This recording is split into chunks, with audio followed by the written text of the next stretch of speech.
Hello my dear students, स्वागत है आप सभी का K2 में and we are back again with another video, another topic, another lecture related to chapter of chemistry class 12th and that is about the solutions.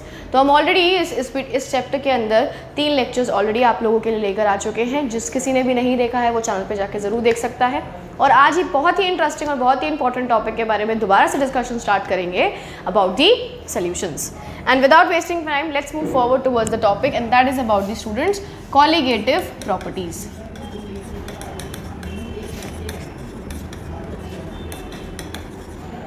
तो हमारे पास हर एक substance की, या कहें स्पेसिफिकली अगर हम अपने टॉपिक से रिलेट करके चलें, हर एक सोल्यूशन की कुछ ना कुछ प्रॉपर्टीज़ होती हैं। फॉर एग्जांपल अगर हम बात करते हैं एक सोल्यूशन की, तो सपोज़ कीजिए यहाँ पर आपने एक सॉल्वेंट लिया है एक कंटेनर के अंदर, and on the other side you have added a solute। यानी एक कंटेनर में आपके पास है सॉल्वेंट, दूसरे कंटेनर में है आपके पास सल्यूट। दोनों को आपने मिक्स किया है और मिक्स करने के बाद you have a solution present over here everyone। ठीक है, अब आप सपोज कीजिए कि आपने इनिशियली जो सल्यूट का अमाउंट लिया है वो कम लिया था, धीरे धीरे आप सल्यूट का अमाउंट जो है वो सॉल्यूशन में बढ़ाते जा रहे हैं। अमाउंट क्या बढ़ा रहे हैं हम? अमाउंट बढ़ा रहे हैं। ठीक है, हमारा जो इम्पोर्टेंट वर्ड हमने यहाँ पे मेंशन किया वो अमाउंट किया है। सल्यूट का अमाउंट बढ़ाते जा रहे हैं सॉल्वेंट के अंदर, तो धीरे धीरे क्या देखा जा रहा है, एक ऐसी स्टेट आ जाती है जब हमारे पास सॉल्वेंट के अंदर कुछ भी अमाउंट ऑफ सल्यूट अब और फर्दर डिजॉल्व नहीं हो सकता है, और उसी पॉइंट को हम क्या कहते हैं? The point of saturation. Saturation point, point at which no more solute can be dissolved in the solution. यानी वो एक ऐसा अमाउंट आ जाता है जब आप सोल्यूशन के अंदर किसी भी तरीके का सल्यूट नहीं डिजॉल्व कर सकते। And over here also if you all look, तो हम यहाँ पर क्या बात कर रहे हैं? No more solute. Now when we say no more solute we actually indicate over the amount of solute. यानी अब सोल्यूशन के अंदर किसी भी अमाउंट ऑफ सल्यूट के लिए जगह नहीं है। यानी हमारे पास किसी भी सोल्यूशन को बताने के लिए एक बहुत ही इंपॉर्टेंट चीज़ है, और वो क्या है? वो है हमारा amount of salute. Amount of salute is actually helping us to define variety of things, variety of properties about any particular solution। तो आज के हमारे टॉपिक की तरफ चलते हैं। Let's define the term that is the colligative property. And वो क्या बताती है कि आपके पास जितना भी सल्यूट है उन पर डिपेंड करने वाली सारी की सारी प्रॉपर्टीज़ को कहा जाता है कॉलिगेटिव प्रॉपर्टीज़। और ये डिपेंड नहीं करती हैं, they will not depend upon the type of solute particles। यानी आपको सिर्फ और सिर्फ क्या देखना है? सिर्फ और सिर्फ ये देखना है कि सल्यूट का अमाउंट कितना लिया है, उसकी परसेंटेज कितनी ली है, उसका नंबर कितना है, उसका फ्रैक्शन कितना है। सिर्फ उसी पे डिपेंड करने वाली प्रॉपर्टीज़ को डिफाइन किया जाता है colligative properties. And in our syllabus we have 4 different kinds of colligative properties everyone। One is the freezing point, second is the osmotic pressure, third is the boiling point elevation, and the fourth one is the vapor pressure lowering। हमें ये सारी की सारी colligative properties detail में discuss करनी है, इनके nature के बारे में, इनके मैथमेटिकल एक्सप्रेशंस के बारे में सारी ही इन्फॉर्मेशन जो है वो हमें कवर अप करनी है, because all these 4 are a very very important part of the chapter. So जो पहली कॉलिगेटिव प्रॉपर्टी है उसकी तरफ चलते हैं हम, and that is about the relative lowering of vapor pressure। अब इसमें एक वर्ड आ जाता है which is again vapor pressure। पहले उसको समझते हैं। ठीक है, वैसे इसके नाम ही काफ़ी है इसको एक्सप्लेन करने के लिए, but let us move into detail and explain what is actually the vapour pressure. हमारे पास कोई भी सॉल्वेंट है, ठीक है, उस सॉल्वेंट को आप क्या कर रहे हैं? हीट कर रहे हैं। You are providing heat to that particular solvent. Heat करने से क्या होगा? Depending upon the nature, nature माने सॉल्वेंट जो है वो हमारा क्या है? वोलेटाइल है। आई होप सभी वोलेटाइल समझ पा रहे हैं। वोलेटाइल एक ऐसा लिक्विड है जो इजीली वेपोराइज कर सकता है, इवेपोरेट कर सकता है। तो वेपोराइजेशन होने की वजह से the solute, the solvent particles will get accumulated on the surface of the container, यानी सॉल्वेंट जिसके अंदर इंक्लोज किया है वेपर्स बनकर आपके सॉल्वेंट के ऊपर, सॉल्वेंट के सरफेस के ऊपर एक प्रेशर को क्रिएट करने लग जाएंगे, and that pressure is called as vapour pressure. Pressure exerted by vapors is defined as vapor pressure. Is as the vapor pressure everyone. ठीक है, अब यहाँ पर एक और बहुत इंपॉर्टेंट चीज़ है समझने की, वो क्या है, आपके लिए ये बहुत ज़रूरी है कि आपका जो सॉल्वेंट है वो उसका नेचर ऐसा होना चाहिए कि वो आपका वेपोराइज कर सके। यानी अगर आपने यहाँ पर एक कोई भी नॉन वोलेटाइल सॉल्वेंट ले लिया है तो उसके वेपर्स इजीली नहीं बनेंगे, और अगर वेपर्स नहीं बनेंगे तो ऑब्वियसली वो किसी भी तरीके का वेपर प्रेशर नहीं लगा पाएगा। So it is very very important that you have any solvent that is volatile in nature. ठीक, the next thing that is important for us to understand is that the term relative. Relative का मतलब क्या है कि जब आप इस तरीके के एक सॉल्वेंट के अंदर कुछ भी इससे रिलेटिव ऐड करते हैं, रिलेटिव का मतलब क्या, ऑब्वियसली हम क्या ऐड कर सकते होंगे, हम एक सॉल्वेंट के अंदर, हमारे पास कुछ नहीं है, सोल्यूशन बनाने के लिए दो ही चीज़ें हैं, क्योंकि हमारे टॉपिक ऑफ डिस्कशन में सिर्फ और सिर्फ बाइनरी सोल्यूशंस ही हैं। तो ये है आपका सॉल्वेंट, और अब आपने इस सॉल्वेंट के अंदर एक सल्यूट को भी ऐड कर दिया है, तो आपके पास एक सोल्यूशन प्रिपेयर होके आ जाएगा। I hope every one is following me, क्या मैं एक्सप्लेन करना चाह रही हूँ। कहीं पर भी डाउट रहता है कमेंट सेक्शन में मेंशन करते जाइए। तो आपने इन दोनों को मिक्स करके एक सल्यूशन को प्रिपेयर कर दिया। इम्पॉर्टेंट पॉइंट ये है यहाँ पर समझने का कि हमारे पास जो सॉल्वेंट है that is volatile in nature, and the solute that we are adding is non volatile in nature. ठीक है, अब सॉल्यूशन जो प्रिपेयर हो गया है उसमें दो कंपोनेंट्स रहेंगे। This is the yellow ones are the solute, everyone, and let us say that the green color represents the solvent.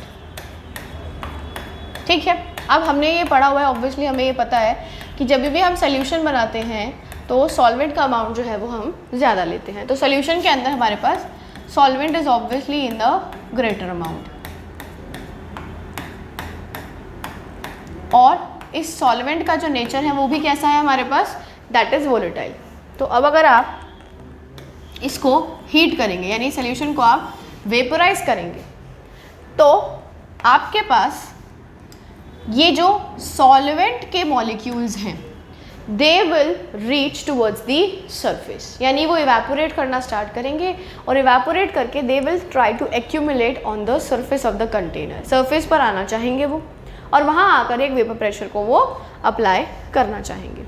ठीक, पर इन सभी को एक हिंड्रेंस मिलेगी, किनकी वजह से, हमारे सल्यूट के पार्टिकल्स की वजह से। सल्यूट के पार्टिकल्स डेफिनेटली कम अमाउंट में हैं, लेकिन वो हमारे सॉल्वेंट के पार्टिकल्स को सरफेस तक पहुंचने में रुकावट करेंगे। इसको इसी तरीके से समझ लीजिए कि यहाँ अगर कोई भी ट्रैफिक जैम है, कहीं पर भी अगर रोड के ऊपर जाम है, ट्रैफिक जाम है, तो आपकी जो कार है उसकी स्पीड जो है वो क्या हो जाती है, स्लो हो जाती है। In the similar way over here we have the solvent molecules which will not easily move towards the surface, यानी कि सॉल्यूशन के अंदर क्या हो रहा है, सॉल्यूशन के अंदर due to the presence of solute, solute के होने की वजह से the solvent is not able to vaporise,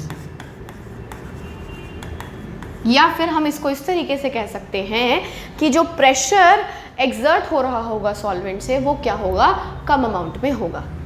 and hence vapor pressure will decrease.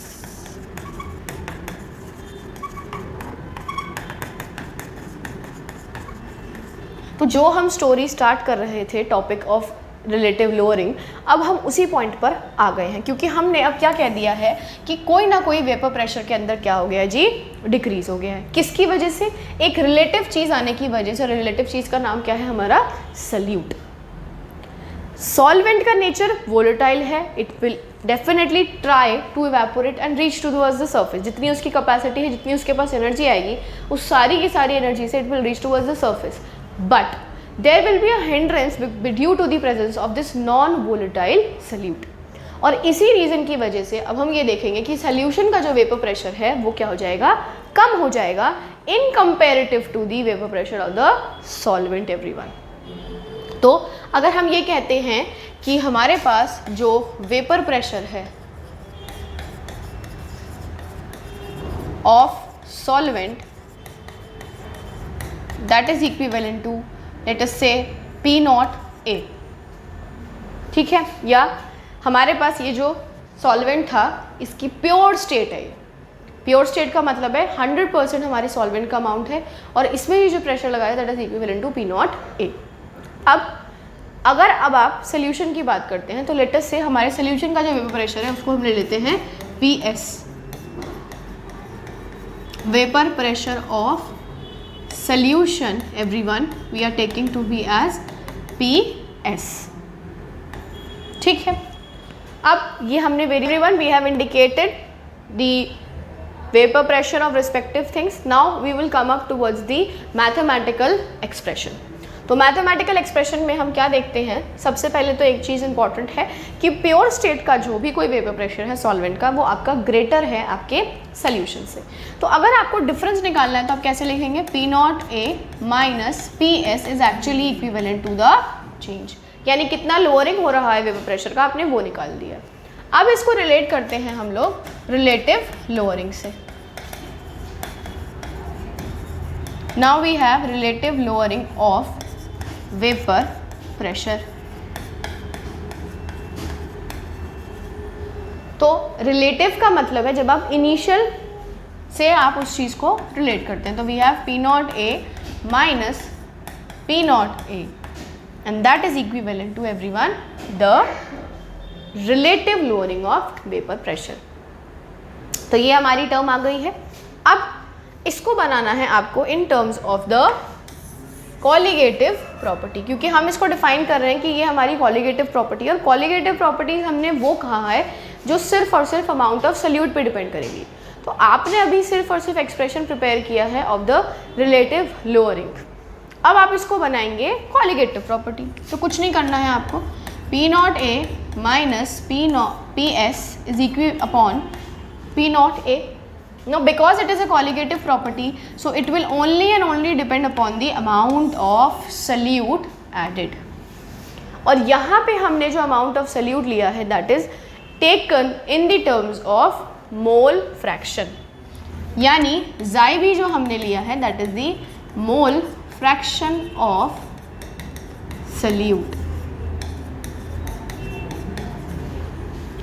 तो अमाउंट ऑफ सल्यूट आ जाएगा हमारे पास, क्योंकि ये उसकी एक कॉन्सेंट्रेशन टर्म है। अब हम इसको रीअरेंज कर सकते हैं into simpler form by expressing mole fraction as number of moles of solute upon the total number of moles, इस तरीके से, ठीक है। अब इसमें भी एक इम्पॉर्टेंट चीज़ आती है, अगर आप डाइल्यूशन कंसिडर कर रहे हैं, यानी आपने एक डाइल्यूट सोल्यूशन को कंसिडर किया है। सबसे पहले तो ये समझिएगा डाइल्यूट सोल्यूशन का मतलब है एक ऐसा सोल्यूशन जिसमें सिर्फ और सिर्फ सॉल्वेंट का अमाउंट जो है वो ज़्यादा है। तो डाइल्यूट सोल्यूशन में कुछ नहीं है, जो Na की वैल्यू है that is very much greater than the value of Nb, and I would mention over here that Na represents the number of moles of solute, whereas Nb represents the number of moles of solvent everyone। तो dilution के case में solvent का amount जो है वो आपका कम हो जाता है। इसको करेक्ट करिएगा, this is B and this is A। Solute and A is the solvent. ठीक है, सॉल्वेंट का अमाउंट ज़्यादा है आपका। अब आगे क्या होगा, हमारे पास Na की value which is very very much greater than Nb की value, so we can neglect the value of Nb in the denominator and you will only have Nb upon Na in the final expression. So this comes out to be the final mathematical expression for any relative lowering of vapor pressure in the case of a dilute solution. ठीक है, अब इसको और थोड़ा सा express कर सकते हैं हम। कैसे? हमें पता है Nb क्या है, Nb represent the number of moles, और वो क्या है, mass of solute upon molar mass of solute, B से रिप्रेजेंट किया है। और Na क्या है, Na is the mass of solvent upon the molar mass of solvent. ठीक है, अब क्या करेंगे, रीअरेंज कर देंगे इसको थोड़ा सा।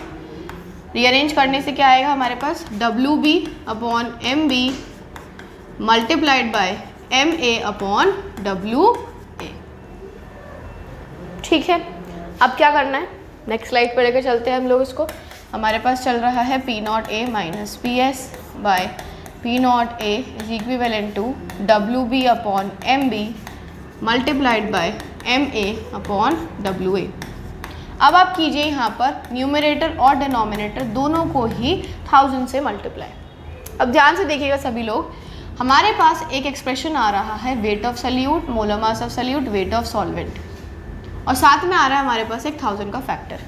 इसको ज़रा मैं फिर से रीअरेंज करके रखती हूँ। साथ में WB upon MB multiplied by WA, if WA is in gram so we have a factor of 1000 in the numerator everyone, और साथ में चल रहा है इस सब के एक 1 अपॉन 1000 और ऊपर चल रहा है आपका एक MA।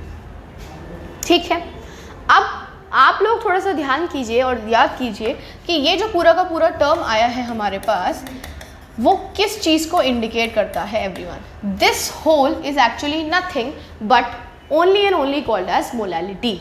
What is it called? It is called as small m, which is molality, which is nothing, which is the moles of solute upon the mass of solvent, and this mass of solvent is present in grams. If it is present in grams, so you have a factor of 1000 in the numerators. तो वही चीज़ आपकी यहाँ पर बन के रहा हुई है, हमने नंबर ऑफ मोल्स को ही क्या लिखा है, WB upon MA। So this whole expression can be written as molality. P0A by PS, P0A is equivalent to M small m upon multiplied by capital MA into divided by 1000. So this is the simplified form or simplified expression for relative lowering, जिसमें again MA क्या represent करता है, MA represents the molar mass of solvent and MB is actually the molar mass of solute। ठीक है, WA and WB respectively represents the mass of solute and WA indicates the mass of solvent। ठीक है, मास है तो वो grams में होगा, molar mass है so you will have it in grams पर मोल और किलोग्राम्स पर मोल में। तो ये हमारा बन जाता है relative lowering of vapour pressure everyone. Due to the addition of any particular amount of solute you have a respective decrease in the vapour pressure because the solvent molecules will feel a hindrance, उन्हें एक रुकावट महसूस होगी आपके vapours को and they will not be able to reach towards the surface. जैसा कि same exactly concept होता है हमारा व्हेनेवर आवर कार, और जब भी हम एक ट्रैफिक में फंसे हुए होते हैं, हम चल तो रहे हैं, हमारी गाड़ी की स्पीड तो है लेकिन वो क्या है, कम है। वाई? बिकॉज उसमें हिंड्रेंस है by the other cars. So this is a very simple topic, very simple expression that we have discussed today in today's video. I hope आप सभी को समझ आएगा relative lowering of vapour pressure के बारे में। कुछ भी डाउट रहता है स्टूडेंट्स, तो प्लीज़ उसको कमेंट सेक्शन में मेंशन करिएगा। And if you have like the video, if you have understood the concept, then do like it.